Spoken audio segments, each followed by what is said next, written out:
నమస్తే, welcome to ANN debate time. నేను మీ లక్ష్మీనాగ్ నరహరి శెట్టి. తెలంగాణలో రెండో దశ పంచాయతీ ఎన్నికల ఓట్ల లెక్కింపు కొనసాగుతుంది. తొలుత వార్డు స్థానాలు, ఆ తర్వాత సర్పంచ్ ఓట్లు లెక్కిస్తున్నారు. సర్పంచ్ ఫలితాలను ప్రకటించిన అనంతరం ఉప సర్పంచ్ ఎన్నిక నిర్వహిస్తారు. వార్డు సభ్యులతో సమావేశం నిర్వహించి ఉప సర్పంచ్ ఎన్నిక చేపడతారు. ఇక రెండో దశలో రాష్ట్రంలోని 193 మండలాల్లో 3,911 గ్రామ పంచాయతీ సర్పంచులు, 29,917 వార్డు సభ్యుల పదవులకు పోలింగ్ అయితే జరిగింది. 12,782 మంది సర్పంచ్ పదవులకు 71,071 మంది వార్డు సభ్య స్థానాలకు అభ్యర్థులను బరిలో నిలిచారు. ఇక తొలి విడత మాదిరిగానే రెండో విడతలో కూడా కాంగ్రెస్ పార్టీ అయితే దూసుకుపోతుంది. కౌంటింగ్ ప్రారంభమైన కాసేపటి నుండే కాంగ్రెస్ గెలుపు దిశగా పరుగులు తీస్తుంది. ఏకంగా 40కి పైగా స్థానాల్లో కాంగ్రెస్ విక్టరీ కొట్టేస్తుంది. ఇక మరి కాంగ్రెస్ దూకుడికి గల ప్రధాన కారణం ఏంటి? బీఆర్ఎస్ ఈ సర్పంచ్ ఎన్నికల్లో ఎటువంటి పరిస్థితుల్లో ప్రజలు మా వైపు పట్టం కడతారని చెప్పినారు. మరి ఎందుకు బీఆర్ఎస్కి ఆ రకంగా విజయం రావడం లేదంటే కారణాలేంటి? బీజేపీ పరిస్థితి మరింత అగమ్య గోచరంగా ఉంది. అసలు వీటన్నిటికి గల కారణాలేంటి? కాంగ్రెస్ వైపు ప్రజలు మొగ్గు చూపడానికి గల ప్రధానమైన కారణం ఏంటి? ఇక రానున్న ట్రెండింగ్ ఏ విధంగా కొనసాగబోతుంది? ఇవి అంశాల గురించి ఇప్పుడు చర్చ కొనసాగిద్దాం. చర్చలో పాల్గొనేందుకు మనతో సిద్ధంగా ఉన్నారు రాజకీయ విశ్లేషకులు పాపిరెడ్డి గారు మనతో అందుబాటులో ఉన్నారు. అదేవిధంగా బీఆర్ఎస్ నేత రామ్మోహన్ గారు కూడా మనతో అందుబాటులో ఉన్నారు. ఇక రాజకీయ విశ్లేషకులు న్యాయవాది బండారు రామ్మోహన్ గారు కూడా మనతో అందుబాటులోకి వస్తారు. ఇక కాంగ్రెస్ నేత శివలాల్ గారు కూడా అందుబాటులోకి వస్తారు. ముందుగా మనం బీఆర్ఎస్ నేత రామ్మోహన్ గారితో మాట్లాడదాం. రామ్మోహన్ గారు నమస్తే అండి. నమస్తే అండి. రామ్మోహన్ గారు, కౌంటింగ్ ప్రారంభమైంది, మరి తెలుసు ఇది రెండో విడత. మరి 29,917 వార్డు సభ్యుల పదవులు కూడా పోలింగ్ అయితే జరిగింది. సర్పంచ్ పదవులు 12,782, 71,071 మంది వార్డు సభ్యుల స్థానాల్లో అభ్యర్థులు బరిలో నిలిచారు. మరి ఎందుకు కాంగ్రెస్ పార్టీ విజయం వైపు వెళ్తుంది? బీఆర్ఎస్ పార్టీ ఎందుకు ఎరికంగా ఉండిపోయిందంటే ఏం చెప్తారు మీరు? కాంగ్రెస్ పార్టీ ఊహించిన దానికంటే బీఆర్ఎస్ పార్టీ ఎక్కువనే ఇక స్థానిక సంస్థల్లో సర్పంచ్ మరి వార్డు స్థానాలు గెలుచుకోవడం జరిగింది. అధికార యంత్రాంగాన్ని వినియోగపరుస్తూ మా అభ్యర్థులను భయభ్రాంతులకు గురి చేస్తూ గృహ నిర్బంధం చేస్తూ ఎన్ని ఇబ్బందులు పెట్టినా ప్రజలు అద్భుతమైన మద్దతు పలికి టీఆర్ఎస్ అభ్యర్థులు ఎవరైతే కాంగ్రెస్ పార్టీ భావించిందో టీఆర్ఎస్ పార్టీ మొత్తం తుడిచిపెట్టుకుపోయింది. గ్రామీణ స్థాయిలో మా పరిపాలన బాగుందని కాంగ్రెస్ పార్టీ భావించిందో వారికి ఒక రిజల్ట్ చెంపపెట్టు లాంటిది. సుమారుగా మొదటి విడతలో 50% వాళ్ళు 100 సీట్లు గెలిస్తే మేము 60 సీట్లు గెలవడం జరిగింది. 60% సీట్లు మేము గెలవడం జరిగింది. ఇప్పుడు కూడా వారు చెప్పిన నెంబర్ తప్పు అని మేము అంటూ ఉన్నాం. ఎందుకంటే పత్రికల్లో మేము అన్ని ప్రకటించినప్పుడు వాస్తవం క్షేత్రస్థాయిలో మేము ప్రకటన చేస్తా ఉన్నాం. పూర్తి వివరాలు గ్రామీణ స్థాయి తీసుకొని మళ్ళీ మా గారు ఆ నెంబర్ ప్రకటించడం జరుగుతుంది, ఎన్ని సీట్లలో గెలిచింది అనేది. అద్భుతంగా టిఆర్ఎస్ పార్టీ శ్రేణులు ప్రజలు కూడా మాకు మద్దతు పలకడం జరిగింది. టిఆర్ఎస్ పార్టీ అభ్యర్థులు పెద్ద ఎత్తున గెలవడం జరిగింది. కాంగ్రెస్ పార్టీ అనుకున్నట్టుగా వాళ్ళ విజయంలో దూసుకుపోవడం లేదు. ఇది పూర్తిగా అవాస్తవం. ఇది మన క్షేత్రస్థాయిలో ఇప్పుడు గమనించినట్టయితే అది వాస్తవం ఎంత అనేది అంత బయటపడిపోతుంది. కాబట్టి కాంగ్రెస్ పార్టీ పెద్దగా ఇందులో సాధించే విజయమే లేదు. 80% పైగా స్థానాలు కాంగ్రెస్ పార్టీకి ఇచ్చినట్టయితే కాంగ్రెస్ పార్టీ యొక్క పరిపాలన బాగుందని మనం భావించవచ్చు. పూర్తిగా గ్రామీణ స్థాయిలో కాంగ్రెస్ పార్టీ చితికిల పడిపోయింది. ఎక్కడ కూడా చెప్పిన పనులు ఎక్కడ పూర్తి కాలేదు. కేవలం ఈయన షో తప్పితే పరిపాలన మొత్తం కుంటపడిపోయిందని అందరికి తెలిసిన విషయం. కాబట్టి వార్డు సభ్యుల స్థానాలు, సర్పంచ్ స్థానాలు పెద్ద ఎత్తున మొదటి విడతలో వచ్చిన స్థానాల కంటే ఇప్పుడు మళ్ళీ ఎక్కువ. ఇంతకు ముందుకు 60% గెలిచాము, 80% తప్పకుండా రెండో విడతలో మూడో విడతలో విజయం సాధిస్తాం. టిఆర్ఎస్ పార్టీ కాంగ్రెస్ పార్టీ భావించిన దానికంటే మెరుగైన ఫలితాలు తీసుకొని వస్తుంది స్థానిక సంస్థల ఎన్నికల్లో. దాంతో పాటు రేపు జరిగిపోయే ఎంపీటీసీ జెడ్పీటీసీ ఎన్నికల్లో అమితుమి తేల్చుకుంటాం ఖచ్చితంగా. అంటే ఇక్కడ మొదటి విడతలో కూడా మీ పార్టీకి ఆశించినంత స్థాయిలో ఎక్కడా రాలేదు. అసలు ఖమ్మం వరంగల్ సైడ్ అయితే మరీ తుడిచిపెట్టుకుపోయిన పరిస్థితి. ఏ రకంగా చూడాలంటారు? బీఆర్ఎస్ పార్టీ మీది 10 సంవత్సరాల పాటు ప్రభుత్వంలో ఉన్న పార్టీ. మరి ఈ రకంగా ప్రజలు మీ వైపు లేకపోవడం కారణం మీరంతా కూడా మొన్నటి వరకు చెప్పుకొచ్చారు కాంగ్రెస్ పార్టీని బొందబెడతారని. కానీ ప్రజలైతే ఆ రకంగా లేరు. వారు ఇచ్చిన తీర్పు వేరే రకంగా ఉంది. లేదు లేదు స్వామి. ఓకే. ఖమ్మం, నల్గొండలో కొంచెం పాక్షికంగా కాంగ్రెస్ పార్టీ కొంచెం అనుకూలంగా ఉన్నప్పటికీ రాష్ట్రంలో మిగతా అన్ని జిల్లాల్లో టీఆర్ఎస్ పార్టీ అద్భుత విజయాలు సాధించింది. ప్రజలందరూ మాట్లాడు ఉన్నారు. రేపు పార్టీ గుర్తులో జరిగే ఎన్నికలు ఎంపీటీసీ జెడ్పీటీసీ ఎన్నికలలో అది తేటతెల్లం అవుతుంది. ఇందులో కొంచెం కన్ఫ్యూజ్, పార్టీ సింబల్ ఉంటుంది కాబట్టి కొంచెం కన్ఫ్యూజ్ ఉన్నప్పటికీ ప్రజలు టీఆర్ఎస్ బలపరిచిన అభ్యర్థులు వెంబడే ఉన్నారు. మంచి విజయాలు సాధించడం. కాంగ్రెస్ పార్టీ చెప్పాలి తెలుసుకొని మేమేదో గెలిచిన కూడబెట్టుకున్న పని మాత్రం కాదని వాళ్ళు అనుకున్న విధంగా రిజల్ట్ రాలేదు. వాళ్ళకు అర్థమైంది పరిస్థితి. రేవంత్ రెడ్డి గారు, మిగతా మంత్రులు గారు, ఎమ్మెల్యేలు అందరూ కూడా చాలా పరిశాలు ఉన్నారు. ఎందుకు ఈ రిజల్ట్ ఇంత వ్యతిరేకత ఎందుకు వచ్చి అనుభవిస్తా ఉన్నారు వాళ్ళు తప్పకుండా. కాబట్టి అది ఏమంటారు, మేకపోతే గాంభీర్యం ప్రదర్శిస్తా ఉన్నారు. మేమేదో గెలిచినామని. ముఖ్యం ఎమ్మెల్యేలు, మెజారిటీ ఎమ్మెల్యేల యొక్క నియోజకవర్గ కేంద్రాలలో వారి యొక్క స్వగ్రామాలలో కాంగ్రెస్ పార్టీ అభ్యర్థులు ఓడిపోవడం జరిగింది. రేపు గణాంకాలు తీస్తే బయటపడిపోతా విషయం. కాబట్టి కాంగ్రెస్ పార్టీ భావించినట్టుగా పెద్ద మెజారిటీ కాదు, పెద్ద సీట్లు కూడా వాళ్ళకి రాలేదు. కేవలం అధికారం ఉన్నప్పుడు పార్టీ కొంచెం అనుకూలంగా వాస్తవం దాంట్లో కొంచెం ఉంది. కానీ ఆ యొక్క ఆనవాయితీని బీటలు కొట్టే విధంగా టిఆర్ఎస్ పార్టీ అభ్యర్థులు అద్భుతంగా సీట్లు సాధించారు ప్రజల యొక్క మద్దతుతోటి. రేపు కూడా పార్టీ గుర్తుపైన జరిగే ఎన్నికల్లో ఈ విషయం పూర్తిగా తేటతెల్లమైపోతుంది. మీరు ఎంత బీరాలు పలికినా ఈ సర్పంచ్ ఎన్నికల్లో బీరాలు పలికాల్సిందే. రేపు జరగబోయే ఎన్నికలు మున్సిపాలిటీ కానీ, ఎంపీటీసీ కానీ, జెడ్పీటీసీ కానీ ఎన్నికల్లో తప్పకుండా తెలంగాణ ప్రజలు కాంగ్రెస్ పార్టీ కర్రుగాతి వాత పెట్టడం ఖాయం. ఎందుకంటే చెప్పిన యొక్క వాగ్దానాన్ని ఇప్పుడు పూర్తి చేయలేదు.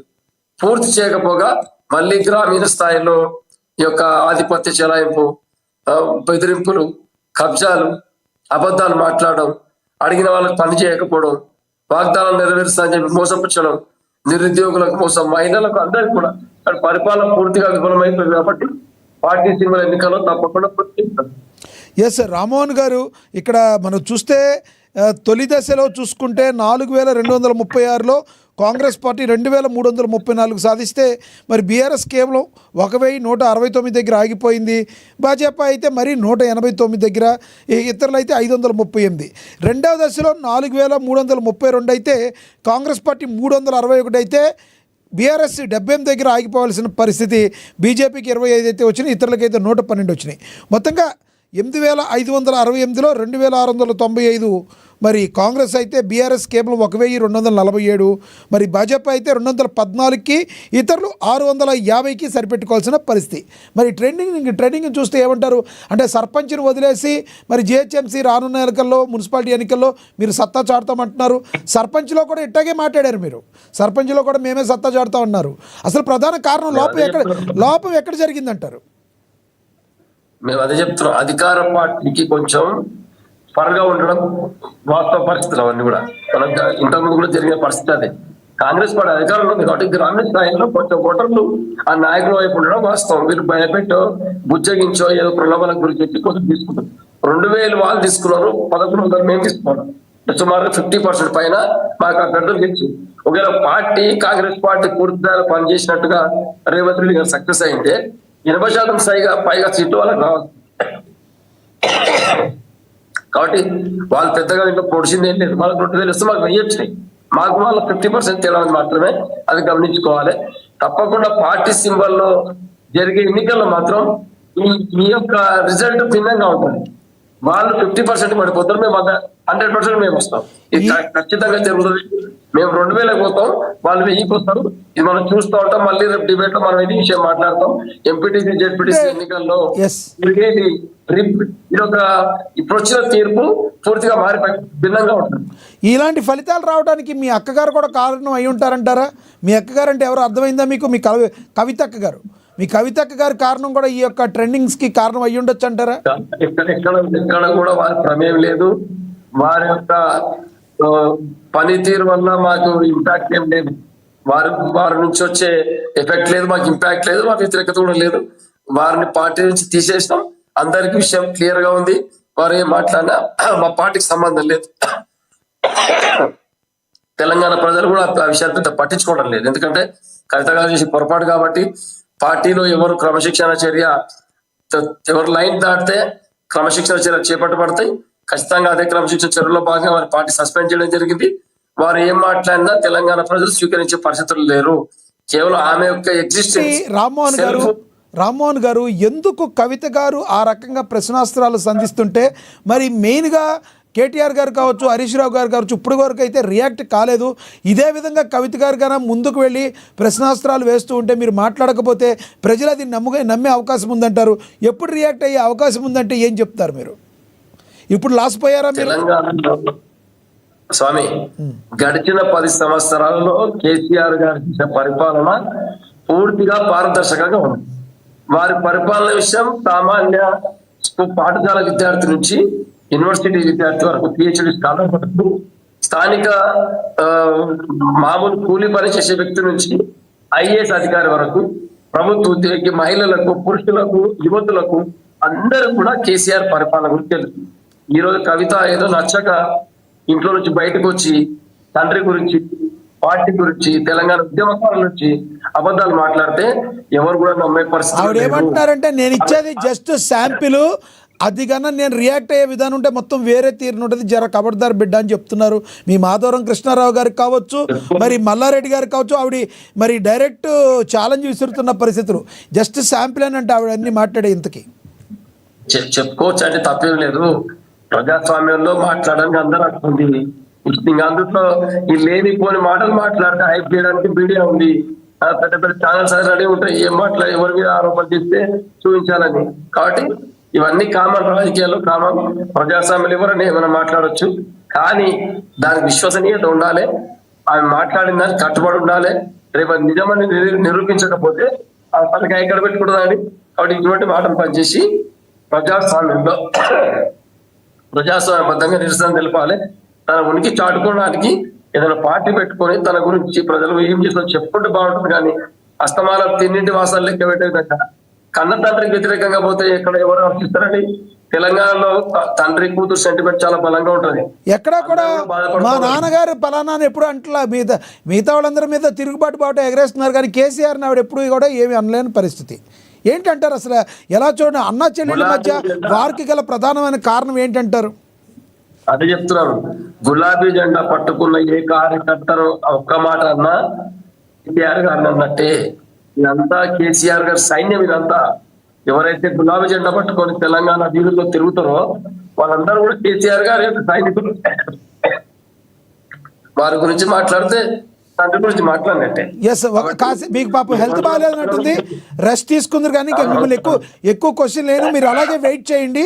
ఒక్కటి చెప్పండి, కవిత గారి వలన మీకు ఈ రిజల్ట్స్లో ఏమైనా ఇటు ప్రాబ్లం అయిందంటారా, లేదంటే కాంగ్రెస్ ప్రభుత్వం వలన మీకు ప్రాబ్లం అయిందంటారా?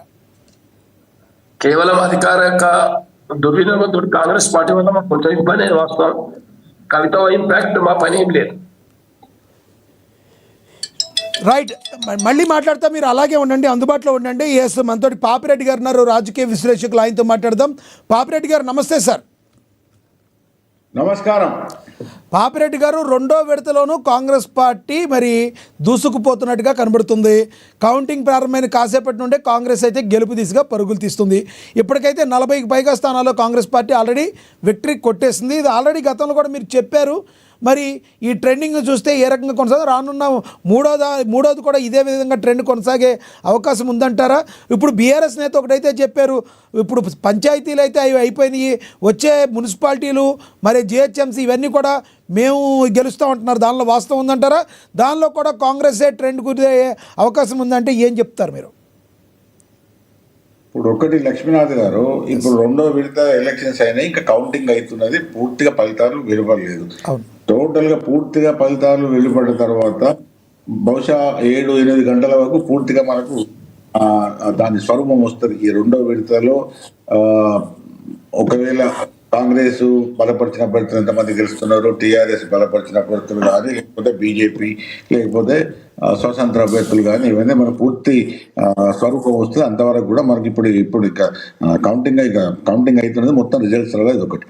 రెండోది ఏంటంటే, ఇప్పుడు లక్ష్మీనాథ్ గారు ఫస్ట్ విడత ఎలక్షన్లో కాంగ్రెస్కి మెజార్టీ వచ్చింది, కానీ ఆ మెజార్టీ ఎక్కడి దాకా వచ్చిందంటే 57% 3-5, అంటే 57% 3-5 అనేది అన్ని పేపర్లు కూడా రాసినాయి, ఇంక్లూడింగ్ ఇంగ్లీష్ మీడియా కూడా రాసింది.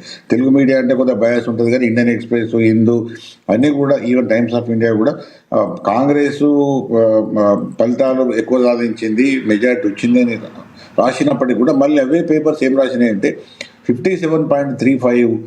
అయితే ఇవి ఒక విధంగా వాళ్ళ విశ్లేషణ ఏంటంటే మొన్న గెలిచిన 64 సీట్లు, మొదటి 64 సీట్ల నుంచి ఇప్పుడు 66 అయింది. 2 బై ఎలక్షన్లో మళ్ళీ కాంగ్రెస్ గెలిచింది కాబట్టి ఇప్పుడు 66 అయింది, ఒకటి సిపిఐ. అయితే ఇప్పుడు ఈ 64 సీట్లు, కాంగ్రెస్ గెలిచిన 64 సీట్లలో మెజార్టీగా దాదాపుగా 90% సీట్లన్నీ కూడా గ్రామీణ ప్రాంతాలకు సంబంధించిన సీట్లు. గ్రామీణ ప్రాంతానికి సంబంధించిన సీట్లు కాబట్టి వాళ్ళకు సహజంగానే ఒక విధంగా ఆదరణ పట్టు ఉన్నదనుకుంటే వాళ్ళు పెద్ద ఎత్తున ఇంకా విజయం సాధించాలి. పేపర్స్ కూడా అదే అన్నాయి. ఇప్పుడు ఫస్ట్ ఏది బీఆర్ఎస్, ఇప్పుడు టీఆర్ఎస్ గవర్నమెంట్, బీఆర్ఎస్ లేదు, టీఆర్ఎస్ అధికారంకి వచ్చిన తర్వాత పంచాయతీరాజ్ ఎలక్షన్స్లో అది దాదాపు 80% కన్నా ఎక్కువ ఇది ఇవి సీట్లు ఏవైతున్నాయో అవి బీఆర్ఎస్ లేదా టీఆర్ఎస్ సాధించడం జరిగింది. కానీ కాంగ్రెస్ మాత్రం 57.35 మాత్రమే వచ్చినాయి అని చెప్పడం జరిగింది. అయితే ఒకటేంటంటే ఏదైనా కూడా మెజార్టీ కాంగ్రెస్ గెలిచింది. ఇప్పుడు ఈ రెండో రౌండ్లో కూడా మెజార్టీ కాంగ్రెస్ వస్తుంది, థర్డ్ రౌండ్లో కూడా కాంగ్రెస్ వస్తుంది, అనుమానం లేదు. కానీ ఒకటేంటంటే ఇప్పటికి కూడా నిన్న ఇప్పుడు మా విలేజ్లో 17th ఉన్నది. నేను మా వాళ్ళకి ఫోన్ చేసి అడిగితే వాళ్ళు చెప్పేది ఏంటంటే ప్రజలు అసంతృప్తితో ఉన్నారు కాంగ్రెస్ మీద, అంత సంతోషంగా ఏం లేరు. వాళ్ళు ఒప్పుకున్న రైతు బంధు రాలేదనో, లేకపోతే ఈ రైతు రుణమాఫీ కూడా అందరికి రాలేదనో, లేకపోతే మిగతా అంశాలలో కూడా జనాలకు అసంతృప్తి ఉన్నది గవర్నమెంట్ మీద, పూర్తిగా సంతృప్తిగా లేరు. లేదా ఆనందంగా కాంగ్రెస్ను ఆహ్వానించి పెద్ద ఎత్తున బలదర్శి చేసే పరిస్థితి లేదు. రెండో వైపు టీఆర్ఎస్ కూడా ఇప్పుడు ప్రతిపక్షంలో ఉన్నది. టీఆర్ఎస్లో పరిపాలనలో జరిగిన అనేక అవకతవకలు కానీ, ముఖ్యంగా టీఆర్ఎస్ మీద కూడా ఒక విధమైన పెదవి విరిపి ఊళ్ళలో ఏమున్నదంటే టీఆర్ఎస్ గవర్నమెంట్లో అప్పుడున్న ప్రభుత్వం కండక్ట్ చేసి గెలిపించే వాళ్ళ పార్టీల వాళ్ళు గెలిచిన వాళ్ళు కానీ మిగతా సర్పంచుల వ్యవహారంలో టీఆర్ఎస్ లేదా కేసీఆర్ ప్రభుత్వం వ్యవహరించిన తీరు ఎంత మాత్రం బాగలేదన్నది ఇప్పుడు కూడా ఊళ్ళలో నడుస్తున్నది, టాపిక్ అంటే చర్చ నడుస్తున్నది. ఎందుకంటే చాలా మంది కూడా బిల్స్ పెండింగ్లు ఉన్నాయి, చాలా మంది అప్లా పాలయ్యారు.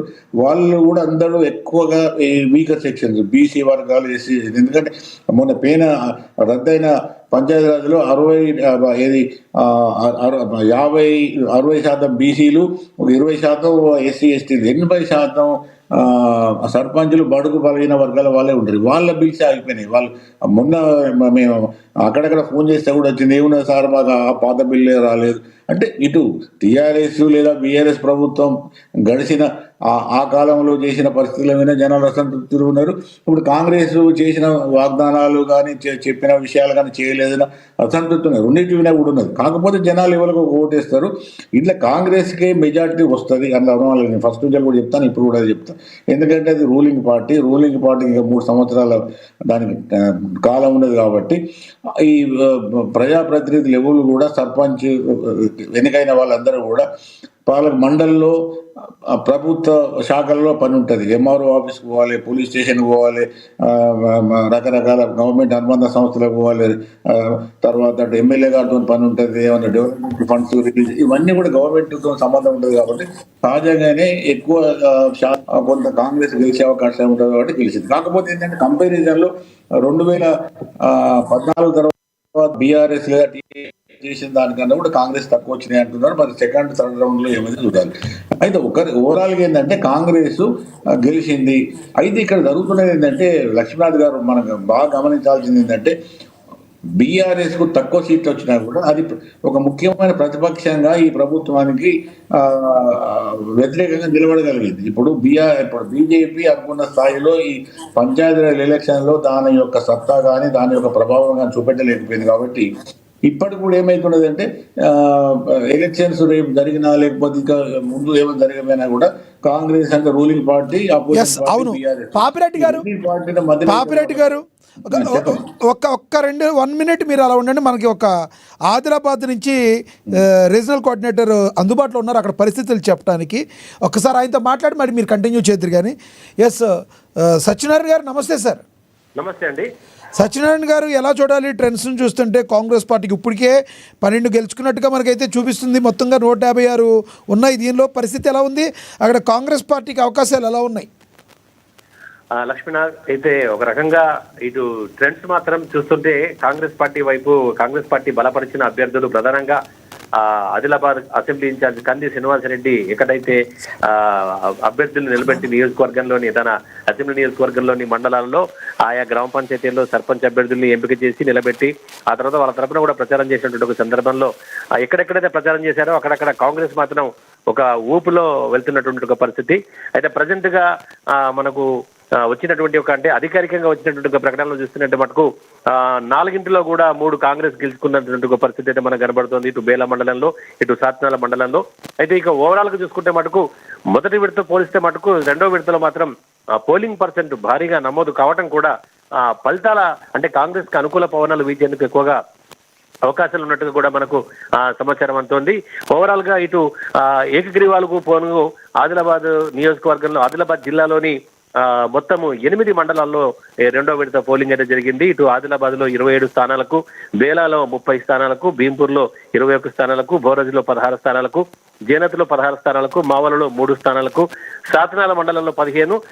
ఓవరాల్ గా 139 ఈ గ్రామ పంచాయతీ స్థానాలకి పోలింగ్ జరిగితే దాదాపుగా ఇందులో ట్రెండ్స్ ఏవైతే కొనసాగుతున్నాయో కాంగ్రెస్ వైపు కొనసాగుతున్నాయో 139లో దాదాపుగా సగానికి పైగా అయితే గెలుచుకుని దాదాపుగా 70 నుంచి 80 స్థానాలు కాంగ్రెస్ వశమయ్యేటటువంటి ఒక అవకాశం అయితే కనబడుతోంది. ఇప్పుడు ప్రస్తుత ట్రెండ్స్ అయితే కనబడుతుంటే ఎందుకంటే అక్కడటువంటి ఎక్కడైతే లెక్కింపు ఓట్ల లెక్కింపు జరుగుతున్న మండల కేంద్రాలు ఏవైతున్నాయో అక్కడ జరిగే ప్రకారంగా చెప్తున్న ప్రకారంగా కాంగ్రెస్ కి అంటే ఏవైతే వార్డు ఫలితాలు పట్టేసి ఆ వార్డు ఫలితాల ఆధారంగా కాంగ్రెస్ సర్పంచ్ అభ్యర్థులు గెలిచేటటువంటి అవకాశాలు ఎక్కువగా కనబడుతున్న వార్తలు అయితే వినబడుతున్నాయి. ప్రజెంట్ ఇప్పటికైతే మనకు బేల మండలంలోని వరూర్ అలాగే అక్కడ మసాలాబి ఇటు సాత్నాల మండలంలోని ఒక స్థానం ఇటు సాంగ్వి ఈ 3 కూడా కాంగ్రెస్ పార్టీ గెలుచుకున్నటువంటి ఒక వార్తలు అయితే మనకు వినిపించాయి. ఒక చోట మాత్రం బీజేపీ గెలిచినట్టుగా కూడా సమాచారం అందుతోంది. ఇక పోలింగ్ పర్సెంట్ మాత్రం మొదటి విడత కంటే గణనీయంగా పెరిగింది.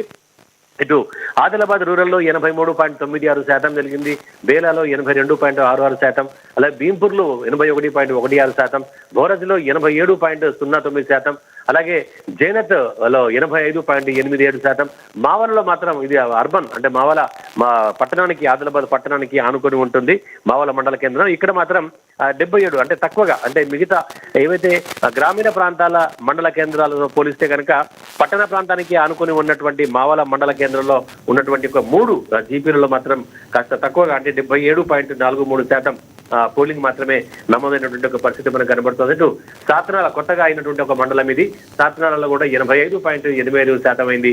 ఇటు తాంసీలో కూడా 83.38%. ఓవరాల్ గా 8 మండలాల్లో కలుపుకొని జిల్లా వ్యాప్తంగా కూడా 83.8% పోలింగ్ నమోదు కావడం కూడా ఇటు అంటే అటు ఎవరైతే సర్పంచ్ నిలబడినటువంటి సర్పంచ్ అభ్యర్థులకు కూడా ఒక రకమైనటువంటి ఒక ఉత్తేజన అయితే ఈ యొక్క పోలింగ్ పర్సెంట్ చూస్తే మటుకు ఆశలు పెట్టుకున్న వాళ్ళు అంటే గెలుపుపై ఎవరైతే ఆశలు పెట్టుకున్నటువంటి సర్పంచ్ అభ్యర్థులు ఉంటారో వాళ్ళందరికీ ఒక రకమైనటువంటి బూస్ట్ ఇచ్చే విధంగా అయితే మాత్రం పోలింగ్ శాతం అయితే నమోదైంది.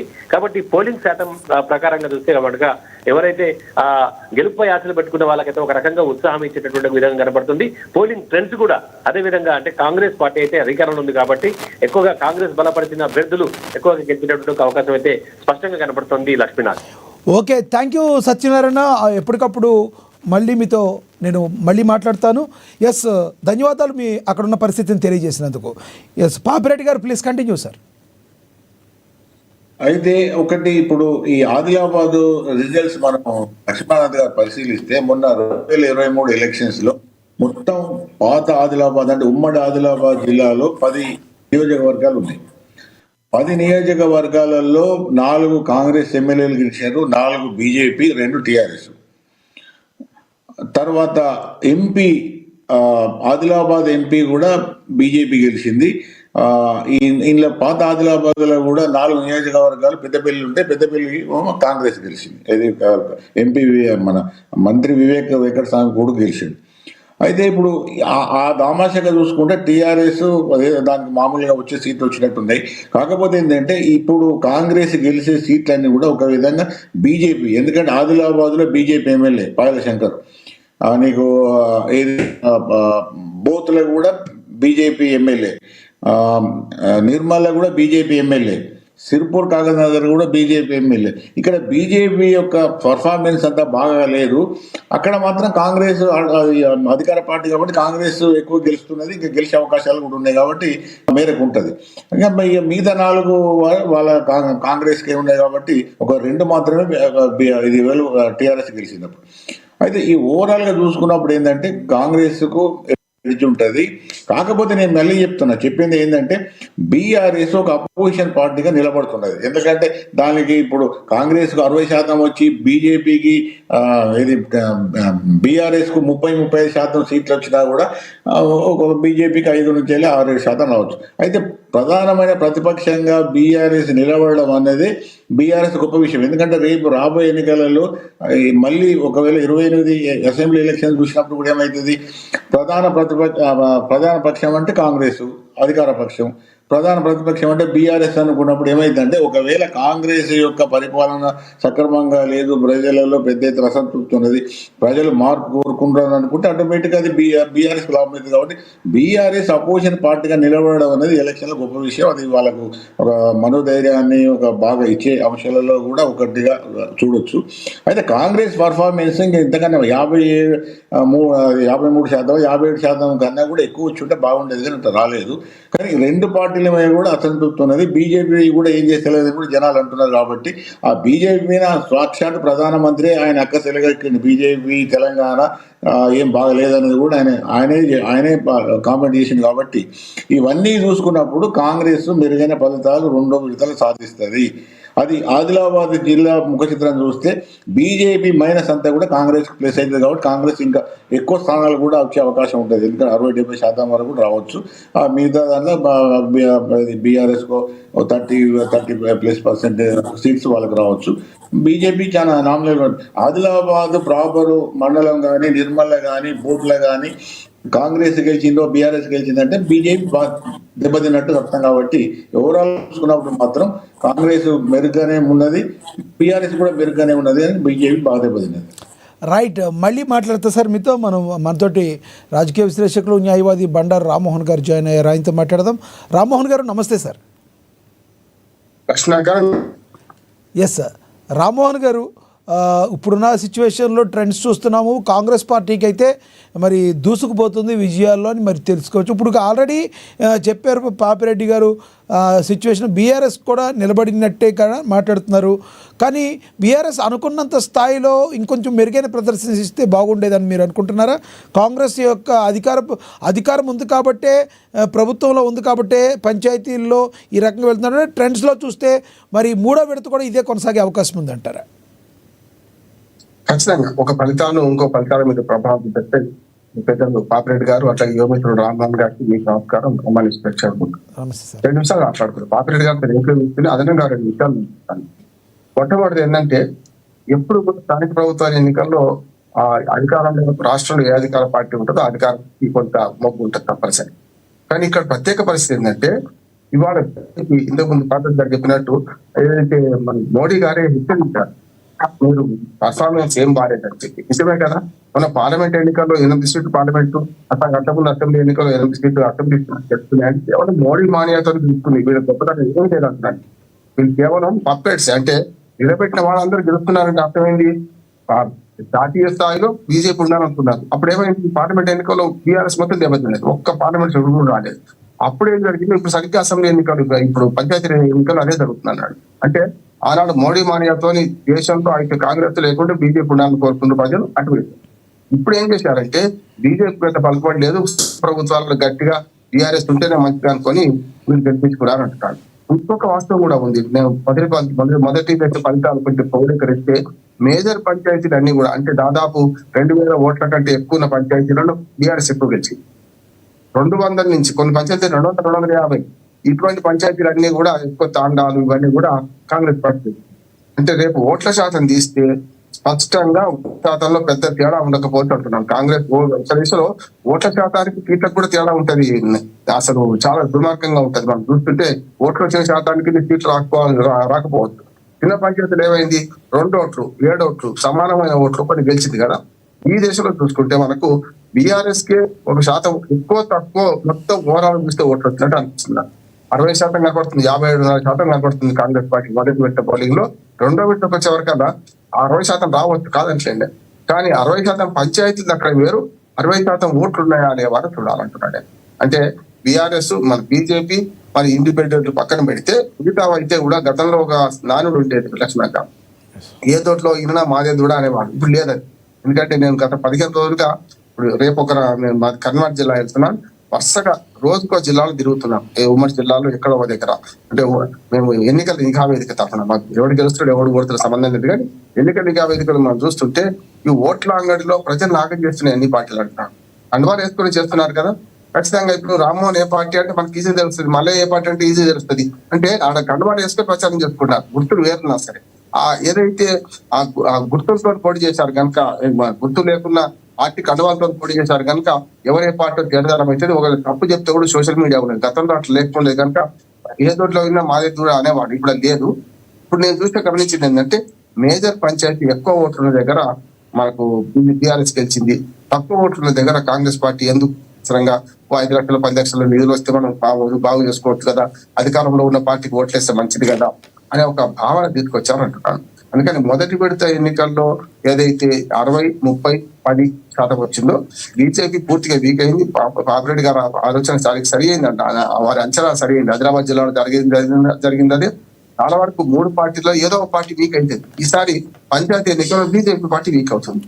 అందుకని రాజాసింగ్ ఆరోపణలు చాలా వాస్తవం. రాజాసింగ్ కూడా చాలా పెద్ద ఆరోపణలు చేశారు. మీరు మ్యాచ్ ఫిక్సింగ్ చేసుకుంటున్నారు, అసలు మోడీ లేకపోతే మీరు ఎక్కడి వారని అడుగుతున్నారు. అది కూడా ఇప్పుడు వాళ్ళ బీజేపీ దెబ్బ తగిలింది అంటున్నాను. ఒకటి ఈ బీజేపీ ఏదైతే ఇప్పుడున్న సిచ్యువేషన్ ఉందో ఇదే కంటిన్యూ అయితే అసలు రానున్న సార్వత్రిక ఎన్నికలకు కూడా బీజేపీకి ఇది ఒక పెద్ద మైనస్ అయ్యే అవకాశం ఉందంటారా? కాదు, ఇప్పుడు ఏ ఎన్నిక ఆ ఎన్నిక ప్రత్యేకమే.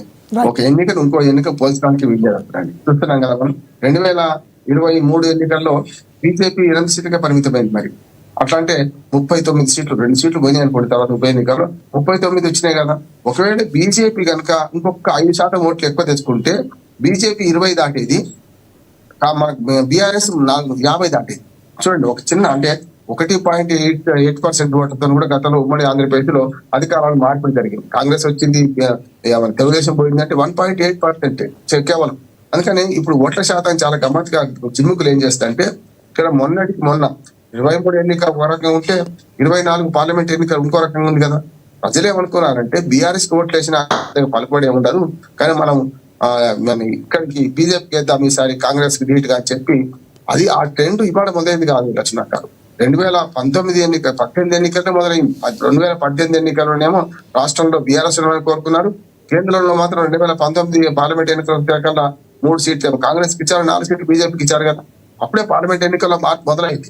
అది ఫుల్ఫిల్ అయితే ఎప్పుడు 2020 అంటే విరుగుడ కొరకే అనుకొని 8 మంది ఎంపీలను మీరు గెలిపించినా ఏం పనికి రాకుండా ఉన్నారు, రాష్ట్రానికి ఒక్క ప్రాజెక్ట్ తీసుకొస్తలేరు అని ప్రజలు అనుకుంటే తిప్పి కొడతారు ఈ 2 పార్టీలను. కాంగ్రెస్ మళ్ళీ బీఆర్ఎస్ గెలిపిస్తారు చెప్పడేమంటున్నాను.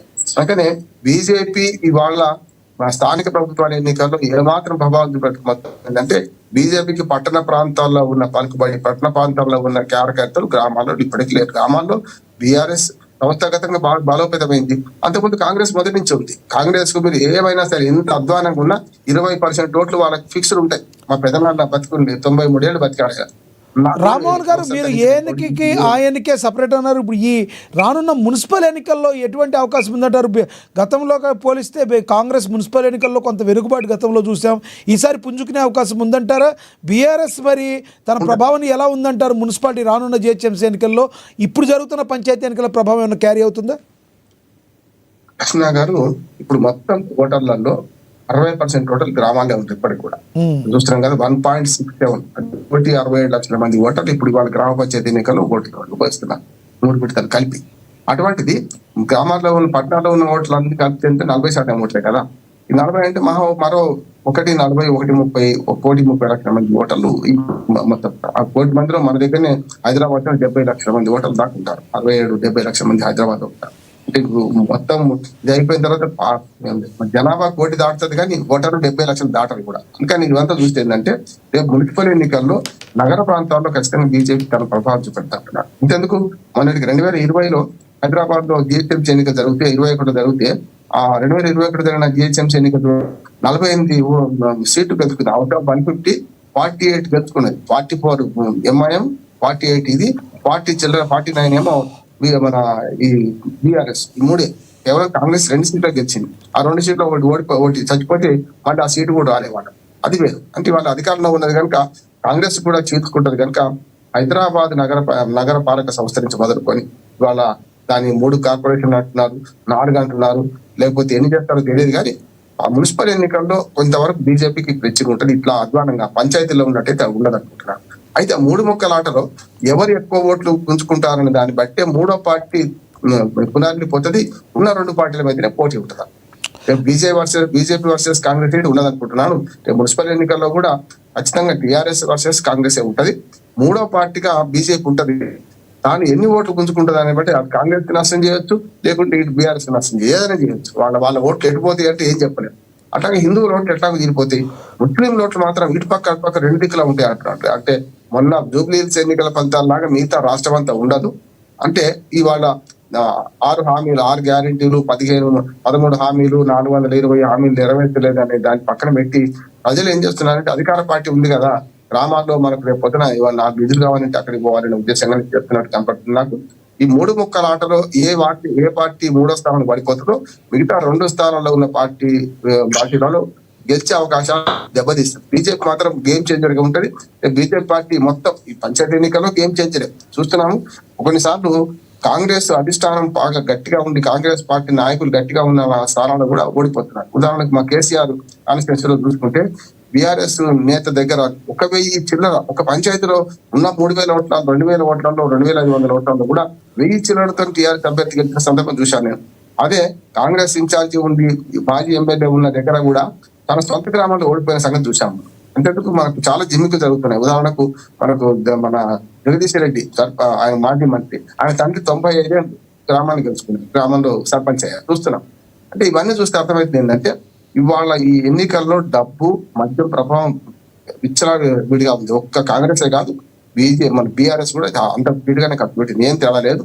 నేను చూస్తున్నాను కదా, ఎక్కడికైనా మేము 4 మంచి మాటలు చెప్తాం అనుకోతే సార్ చెప్పండి తొందరగా పోతాం సార్, మీరు వచ్చిన కానీ మర్యాదగా అవుతున్నాం కానీ ఎన్నికనిగా వేదికట్టు ఏ పార్టీ కాదు అవుతున్నాం కానీ మా పని మాకుండా సార్ అని పద్ధతి పట్టుకొని తిరుగుతా ఉన్నారు. నేను అన్నా ఎన్నిసార్లు పోతారయ్యా, ఇప్పుడు ఒక ఊరు ఇంత చిన్నది రచనా గారు అంటే 2001 ఉంటాయి అనుకోండి, ఒక్క రోజు సరిపోతుంది గట్టి ప్రచారం, 2 రోజులు 3 రోజులు సరిపోతాయి. 7 రోజులు ఏం ప్రచారం చేయాలంటే అభ్యర్థులు బాధపడుతున్నారు. నాతో ఏమన్నారంటే సార్ 7 రోజులు హోటళ్లను చదవడం పెద్ద కష్టమవుతుంది సార్, పొద్దున బిర్యానీ రాత్రి మందు ఇవన్నీ ఎక్కడి నుంచి తీసుకురావాలి అంటున్నాం. చూసాం పటంచెరు మండలంలో ఒక గ్రామ పంచాయతీ ఎన్నికలట ఇప్పటికే కోట్ల రూపాయలు ఖర్చు పెట్టినట్టు, 17 కోట్లు ఖర్చు పెట్టిందట. ఈ విచిత్రం నాకు అర్థమవుతుంది. అంటే అంత దుర్మార్గంగా నడుస్తున్నాయి ఇప్పుడు ఎన్నికల పరిస్థితి. కనుక మనీ అంటే లిక్కర్ పవర్ చాలా పెద్ద ఎత్తున ఉన్నది. ఓటర్లు కూడా ఏమనుకుంటారు అంటే చచ్చిన దానికి వచ్చిందే కట్టం, ఇప్పుడు తప్ప ఎప్పుడు ఇస్తారు వీళ్ళు, తర్వాత చూడడానికి మొదలైతే ఎవరికన్నా వేద్దానికి చెప్పి అందరికి వింటున్నారు, ఎవరికి ఒక్కడికే ఓటేస్తున్నారు.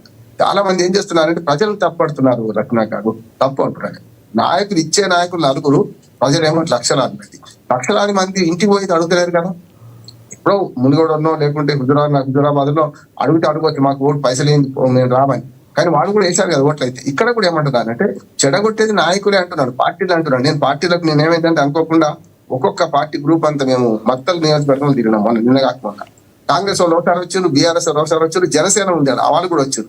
వచ్చేమన్నారు సార్ మీరు చెప్పే విషయాలు మంచిగా ఉన్నాయి సార్, కానీ మేము వాడు తీసుకొని ఓటేస్తున్నాడు సార్, మీరు ఇయ్యాక బంద్ చేయండి, ఎందుకు చేయాలో చెప్పండి అంటే ఆ సాహసం చేస్తలేదు. నేనేమంటున్నాను, ఒక్క ఓటుతోనే గెలవాలని అందరు ఇస్తే ఏదో మొక్కు తులసి తెల్ల నాకు ఒక ఓటు ఇటు పడితేమని అనుకుంటున్నారు. కానీ పార్టీలు తప్పు చేస్తున్నాయి. గత సర్పంచులు అనుకోవాలి చూడండి, మొన్న తాజా మాజీలు అన్నట్టు 2 ఏళ్ళు అయింది. తాజా మాజీ అంటే నిన్న మొన్న ఏం కాలేదు, 2 ఏళ్ల కింద దాకా సర్పంచులు ఎవరిని అడగండి, అయ్యా మీరు ఈ రాజకీయ వ్యవసాయం బంద్ చేసుకున్నాం, ఇప్పటికీ అప్పుల పాలైన వద్దు సార్, వద్దు కాక వద్దు అంటున్నారు. వాళ్ళ అదృష్టం ఏంటంటే రిజర్వేషన్ కలిసి రాలే, 100% తప్ప మిగతా అన్ని కొత్త రిజర్వేషన్లు వచ్చేసినాయి. దాంతో ఏం చేస్తారు, పోటీ చేసే వీలు లేదు. ఎట్లా అందరి ద్రాక్ష పడిన పూలనా. రామారావు గారు చివరిగా చెప్పండి, ఈ 3వ దేనికి కూడా ఇది కంటిన్యూ అయ్యే అవకాశం ఉందంటారా? 3వ ఫేజ్ లో కూడా రేపు నేను కరీంనగర్ వెళ్తున్నాను, 3వ ఫేజ్ 17వ తేదీ. కానీ ఏమైందంటే ఇది మంచి వచ్చేటో కాంగ్రెస్ పార్టీకి ఓట్లు రావడం వల్ల, సీట్లు రావడం వల్ల, సర్పంచ్ ఎక్కడం వల్ల ఒక మంచి పని అయితే జరుగుతున్నట్టు. రేపు ఎంపీసీ జడ్పీటీసీ ఇదే వేస్తారు. మన జూబ్లీ హిల్స్ ఎన్నికల్లో కాంగ్రెస్ పార్టీ గెలవడం వల్ల ఈ ఎన్నికలు వచ్చినాయి అంటున్నారు.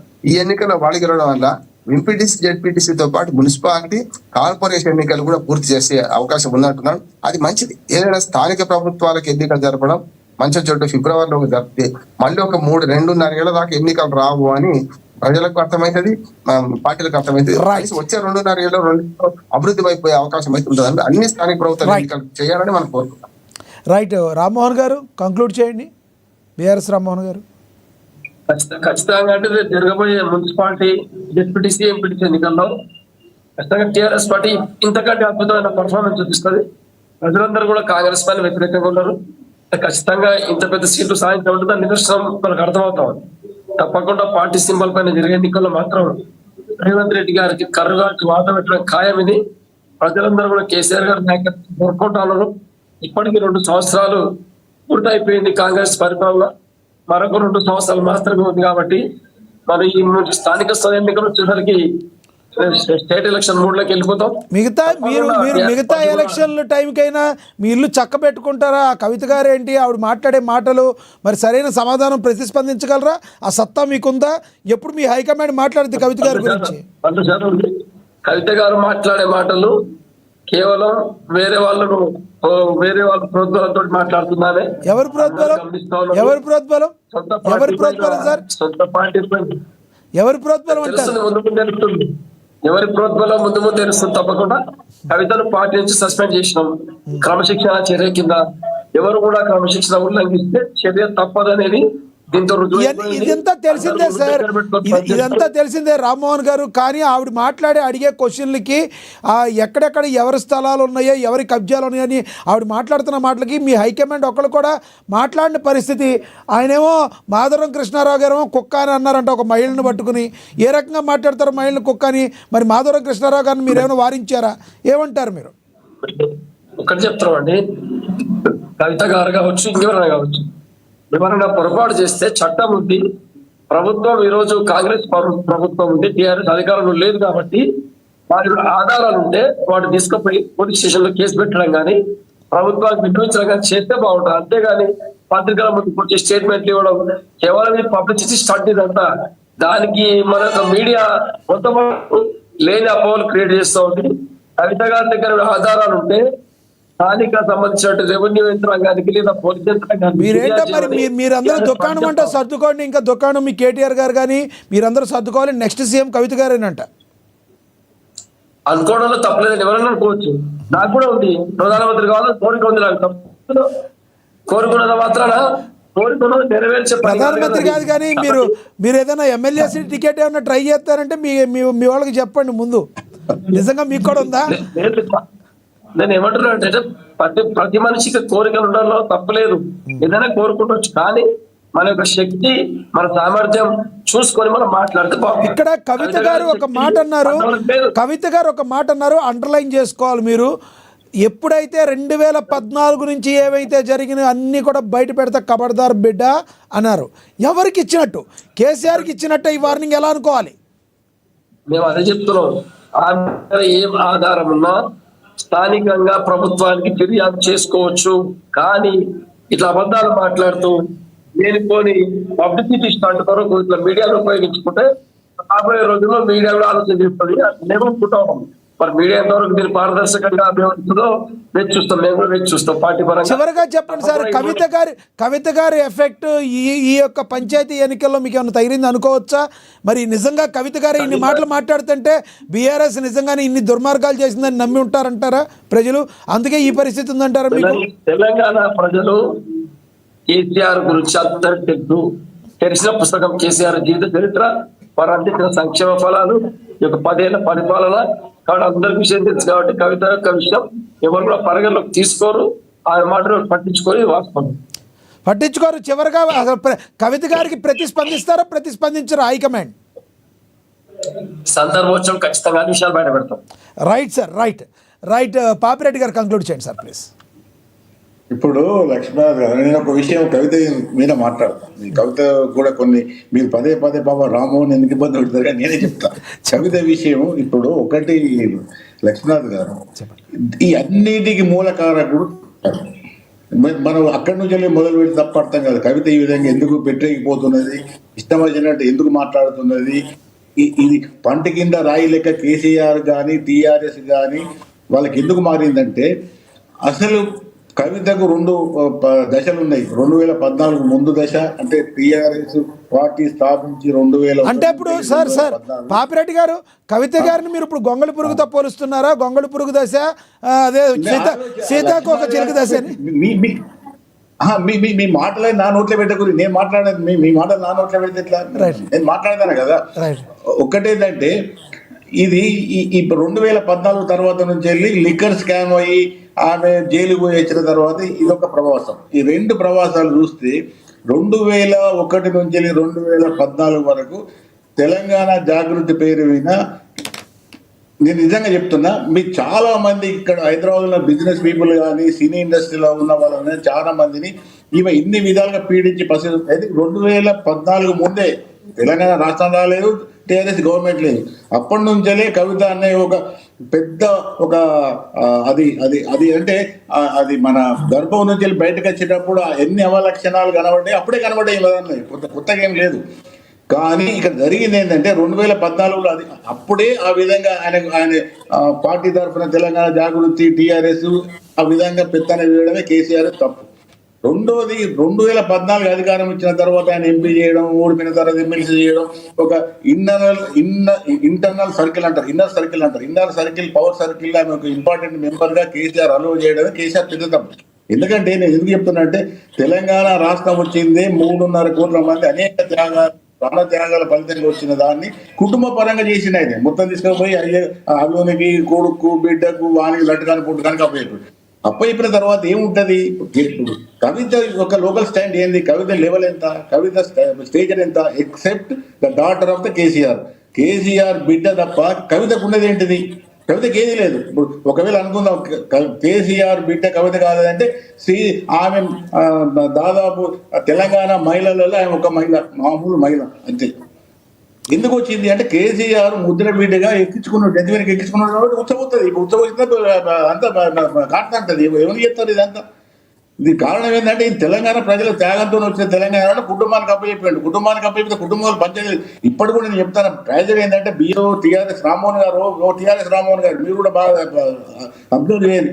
ఇప్పటికి కూడా కేసీఆర్ కుటుంబం, కేసీఆర్ వాళ్ళకి సంబంధించిన వాళ్ళు తెలంగాణ రాష్ట్రాన్ని సొంత ఆస్తిగా పరిగణిస్తారు. వాళ్ళు ఇప్పటికి కూడా ట్రాజడీ ఏంటంటే 2 ఏళ్ళు అధికారం ఓడిపోయిన తర్వాత కూడా వాళ్ళు అదే ఆలోచనలు ఉన్నారు, అదే కొట్లాడుకుంటారు వాళ్ళు. కవిత ఇప్పుడు మొన్న 2 రోజుల కింద ఒక స్టేట్మెంట్ ఇచ్చిందండి. కవిత ఏమిచ్చింది? ఆఖరికి అల్లుని మీద కూడా పోలీసునిగా పెట్టారు. ఎందుకు పెట్టారు నాకు తెలుసు. నేను టీఆర్ఎస్లోనే ఉన్నా, నాకు సంబంధం ఉండే.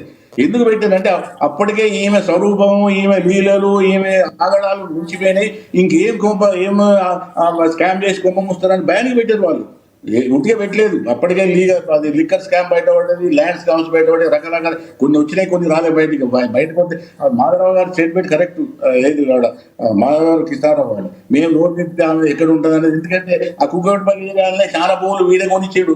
ఈ మాధవరావు కృష్ణారావు కొనిచ్చిన ఆమెకు ఆ దందాలు చేసి ఇచ్చారు. అవన్నీ చిత్త బయట పెడతారంటే అంటే ఆమె తిన్నది, ఆమె అనుభవించింది, కూడబెట్టుకొని వాళ్ళు టీఆర్ఎస్ తిడుతుంది. దీనికి అన్నిటి కారణం ఏంది? టీఆర్ఎస్ లో ఉన్న అప్రజాస్వామ్యము, అవకతవకలు, కుటుంబం మీద ప్రీతి, బిడ్డ మీద వల్లమాదిన ప్రీతి, ఇవన్నీ కూడా తెలంగాణ రాష్ట్రానికి ఒక శాపంగా మారుతున్నాయి.